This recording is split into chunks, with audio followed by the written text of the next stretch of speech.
अस्सलाम वालेकुम नाजरीन, Khawar Naeem Hashmi official YouTube channel के साथ आज फिर आपकी खिदमत में हाजिर हैं।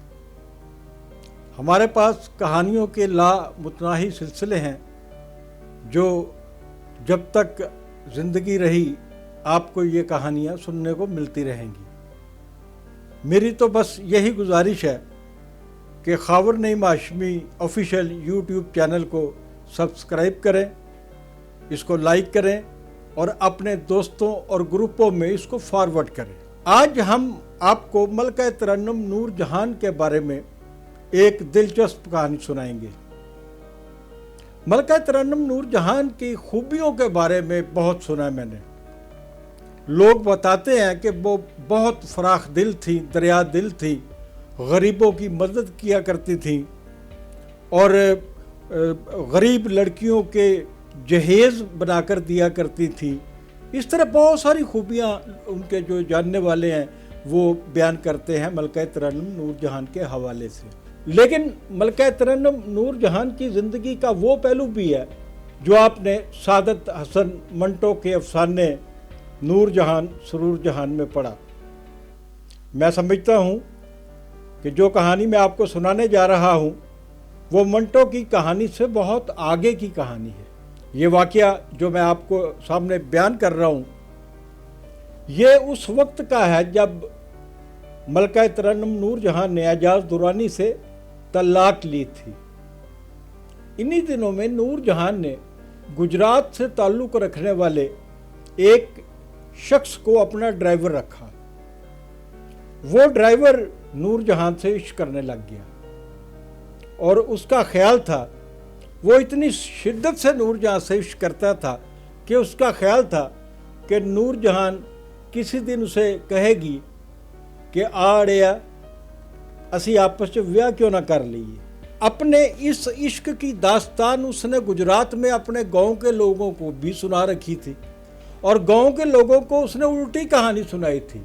वो अपने गांव वालों को और अपने घर वालों को कहा करता था कि नूर जहान उससे मोहब्बत करती है।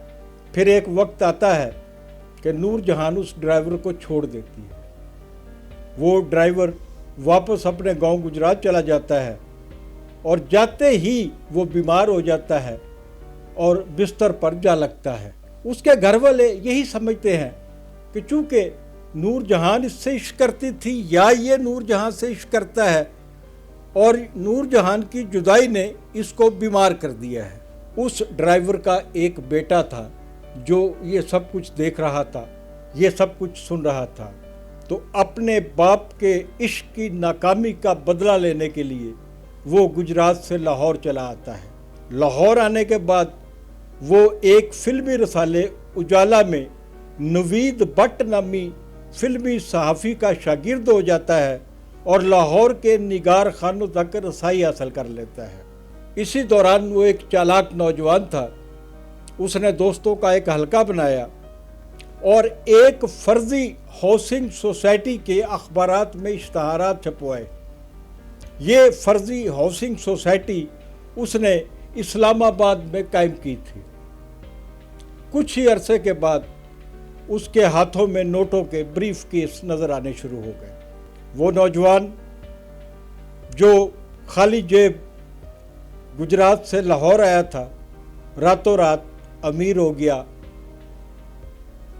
और उसने आहिस्ता आहिस्ता आहिस्ता नूर जहां तक रसाई हासिल कर ली। उस नौजवान ने फिल्म मौला जट के प्रोड्यूसर सरवर भट्टी साहब का दफ्तर भी खरीदा और वहां अपना प्रोडक्शन हाउस बनाया और उस दफ्तर में बैठकर उसने 2-3 पंजाबी फिल्में भी बनाई। मैंने सरवर भट्टी के उस दफ्तर में जो वो लड़का खरीद चुका था वहाँ पर मलका तरन्नुम नूर जहान के बेटों को असगर हुसैन रिजवी और अकबर हुसैन रिजवी को उसके पास आते हुए देखा। वो उसके पास आया करते थे, उसको डैडी कहा करते थे और डैडी से पैसे लिया करते थे और डैडी बड़ी फराख दिली से उन्हें पैसे दिया करता था। वो नौजवान गुजरात से अपने बीमार बाप के नूर जहां से इश्क की नाकामी का बदला लेने के लिए आया था। उसका बुनियादी मकसद था نور جہان سے انتقام لینا۔ نور جہان سے اس کے اس قدر تعلقات استوار ہو چکے تھے کہ جب ایک عرصہ دراز کے بعد ملکہ ترنم نور جہان شاہ نور سٹوڈیو میں کئی سالوں کے بعد پہلی دفعہ گانا ریکارڈ کرنے گئیں تو اس نے شاہ نور سٹوڈیو کو اس قدر سجایا تھا، اس پہ لاکھوں روپے لگائے تھے نور جہان کے لیے کہ نور جہان اتنے سالوں کے بعد شاہ نور سٹوڈیو آ رہی ہیں اور ان کا اس طرح استقبال ہوتا ہے۔ تو مجھے یاد ہے کہ اس دن میں بھی شاہ نور سٹوڈیو میں تھا۔ اس دن جب نور جہان کی شاہ نور سٹوڈیو آمد ہوئی تو پھولوں کی بارش تو ہوئی تھی، اس نوجوان نے نوٹوں کی بارش کی بھی انتہا کر دی تھی۔ پھر آتے ہیں ہم اصل واقعے کی طرف کہ وہ نور جہان سے اپنے باپ کے ناکام عشق کا انتقام کیسے لیتا ہے۔ وہ ایک دن نور جہاں سے کہتا ہے کہ آپ میرے ساتھ میرے گاؤں گجرات چلیں، ہمارے گھر میں بچے کی سالگرہ ہے اور میں چاہتا ہوں کہ آپ میرے ساتھ چلیں اور جس بچے کی سالگرہ ہے اس کو اپنے ہاتھوں سے تحائف دیں۔ وہ نور جہان کو بے شمار قیمتی تحائف خرید کر دیتا ہے اور اپنی گاڑی میں بٹھا کر نور جہان کو اپنے گھر لے جاتا ہے۔ یہ کہانی جو میں آپ کو سنا رہا ہوں یہ خود اس نوجوان نے مجھے سنائی تھی، اور اس کہانی کے سناتے سناتے وہ اس قدر شراب پی گیا تھا کہ اس کو ہوش نہیں رہا تھا کہ اس نے آگے کیا بات کرنی ہے۔ اس نے اپنے کمرے میں پڑی ہوئی ایک ڈی وی، جس کو ہم VHS کہتے ہیں، جس کو پرانے زمانے میں ہم VCR پہ دیکھا کرتے تھے، وہ ڈی وی میرے سپرد کرتے ہوئے کہا کہ اس ڈی وی کو ضرور دیکھنا۔ اس ڈی وی میں ملکہ ترنم نور جہان کی میرے گھر آمد کی تمام فلم جو ہے وہ عکس بند ہے۔